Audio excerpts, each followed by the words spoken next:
So as I've said already, I'm preaching from Jeremiah. I've made it a discipline for the last 6 weeks or so to do that. I have to say it's been quite hard work. And I think you've been generous because I think it's been quite hard for you sometimes. So thank you for your diligence and the effort you've put into learning and listening. Now, Jeremiah chapter 32 asks us a question. And I think the question we're being invited into is this. What are you called to invest for a return that you will never see? What are you called to invest for a return that you'll never see? Let me describe the context for you of Jeremiah and this field he has to buy. So Jeremiah is in Jerusalem. Jerusalem is currently besieged by the Babylonian army. Jeremiah is a right nuisance in Judah and Jerusalem because as a prophet he actually says what God says. And consequently the king Zedekiah has had enough of him. I think at this point he's probably tried to chuck him down a hole, but he's been hauled out of the hole and for now he's under house arrest in the palace. So he's not going anywhere and he's stuck in the city of Jerusalem because the king's stuck him in the palace and the Babylonians have stuck him in Jerusalem along with everyone else. Now, those of you who've done history know what a siege looks like and feels like, and you know where that goes and how that plays out. So that's where he's at. In the middle of all this, Jeremiah gets this strange prophecy that his uncle, Hananel, was it, Clive? I can't remember. He's going to come to him and say, buy this field from me, because it's your duty as the next of kin to buy this. And there were laws in Israel that allowed for basically first dibs to ensure that a field or property, or even wives indeed, stayed in the family. And so he had a duty to buy it. So of course Hananel is going to come to him, and God has said this is going to happen and you're going to have to buy the field, and that's all right because this is a prophecy to do with the fact that people are going to be buying fields again in Jerusalem in the future. So you've got this incredibly hopeless situation, and God is actually saying a very simple message. There is a future, and I'm buying a field to prove it, to show that we're going to be buying fields and whatnot in the future. Okay. So far, so simple. That's easy enough, isn't it? We know that. Now, the prophecy that Jeremiah has had is nevertheless that the Jerusalem is going to fall, it is going to be sacked, and actually all of the Syrian, really most people are going to be dragged off into Babylon in captivity. And then 70 years later, according to Jeremiah, and this indeed is what happens, they're going to be allowed back. So this is the kind of context. So it's all pretty hopeless right now, but it will be hopeful again. Right. That bit's easy. But I want us to reflect on personal experience here.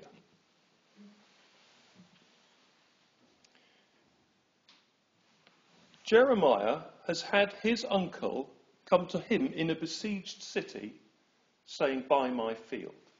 Why? Kind of a simple answer.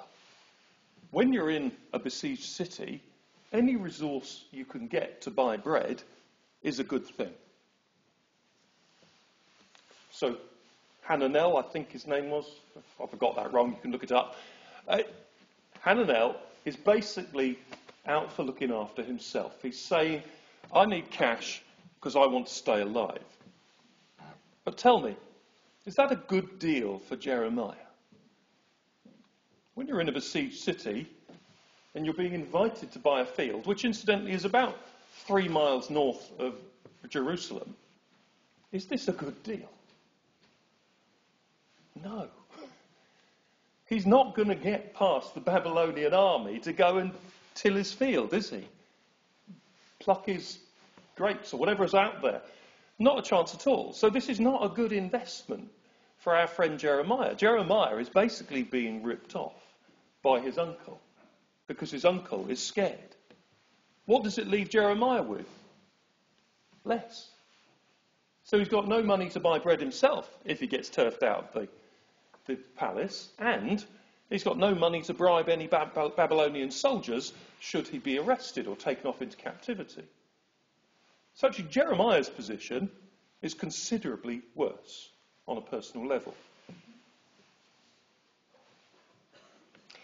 Now there's an added difficulty to this, is that yes, Jeremiah is being ripped off, but do you know what? God's told him to do this. God's basically said, let yourself be ripped off, because I'm telling you to. This is, I think we'll find in the history of most followers of Jesus, the story we hear is that God never seems to apologise for asking them to give up everything. He just keeps on asking. So Jeremiah is being asked to invest his security, his comfort, his money for a future he's not going to see. And he knows he isn't going to see it because he's had this prophecy that the city will be ransacked, and it's only 70 years later. With the best will in the world, we know he's not going to be there to see the return from the exile. He will be dead long before. So Jeremiah is being asked to envisage a future he will never see. He's being asked to give of his resources in the name of a future he will never see. And he's been asked to let himself get ripped off in the present for that future that he will never see. His God calls him to envision a future he'll never see and to be given in its name for a people he will never meet. I think you probably know where this sermon is going now.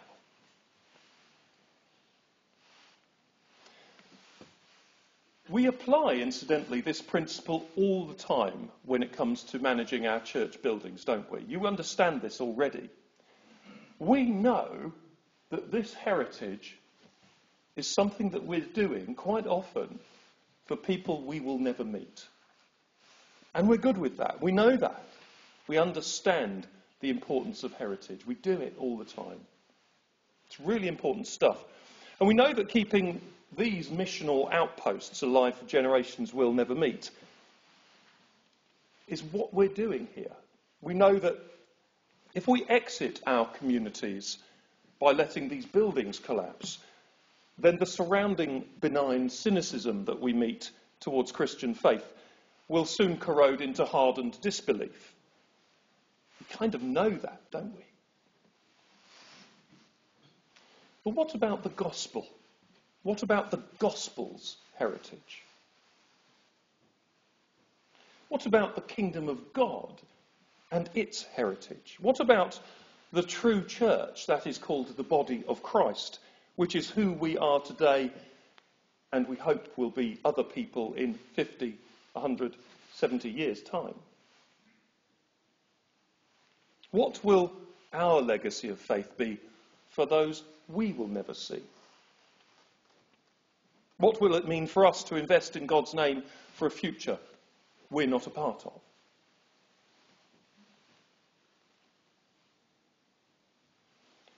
Now, I trust in faith you're going to reflect on that question for some time to come.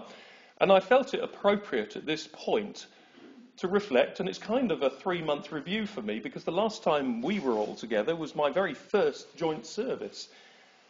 And it's worth reflecting on what my role is in that, what my missional role is in that, and how that affects us. Well, let me give you some headlines of what I'm seeing already in terms of that thinking ahead, that investment for that future we might not be here to see. Well, first of all, in Kimbolton, they kindly let me put a proposal to them for us to start a very deep review of how we are as church in Kimbolton with a view to connecting with younger generations. Something I've already preached on before is to recognise that the average age of the average congregation is somewhat higher than the population we serve. That's okay as far as it goes, but we know we've got to do something different for generations we haven't yet met. For our friends in Spaldwick, they've been incredibly gracious in allowing me to say to them, look, we're going to have to start again here, because things are really tough in Spaldwick. Now, I did promise when I first arrived that I was going to irritate you. And I have proven true to that promise. And you have been gracious, and those of you who've been irritated by me and have expressed that, you know that you've had to be gracious. Thank you. I really do mean that. Thank you for tolerating that pressure that I've put on you. And then there's the S word, safeguarding. There's another one I put on you. Terrible thing, annoying thing, really irritating. But why are we doing it? We're not doing it because we like bureaucracy. We're doing it because we want to invest in a future that we want to see that we can't do now until we've got the pieces in place. That's why. It's not fun. It's not even interesting. So I kind of want to say right now, while I've got the opportunity, thank you. I recognise the tensions this puts us under. I recognise the hassle it is and how gut-achingly boring it can be. But this is why we are doing it. It's not because we like it, but because when we've got our foundations in place, we can start doing things that are about possibly people we'll never meet. Now, why do we do that? Well, without being odd or funny about it, is we don't have much time. It would be overstating it to say that we're besieged as Christians like Jerusalem and Jeremiah. But there is in our culture a growing and an encroaching growth of atheism. And if not atheism, a kind of a-religious ambivalence to faith, a kind of practical live and let live, that's a kind of benign atheism, if not in name. And that's growing in our country. And if you look at statistics, it's growing at 10% a decade. So if you think of your community right now, 300 people, means I think 3 people every year are saying, nah, it's not for me anymore. That means 30 people every decade in a community of 300. It's very, very speedy change. In this benefice of 3,000 people, that means in 10 years, 300 people will have said, no. That's why this stuff matters. It's happening quickly, and it's happening under our feet. And in particular, it needs to be said, it is happening much more in younger generations. They're being alienated by church and faith and belief in any form by a society that simply has no need for it, or believes it has no need for it. So in that context, and in this context, in the time you have and with the gifts that you possess, let me ask the question that I started with. What are you called to invest for a return that you may never see?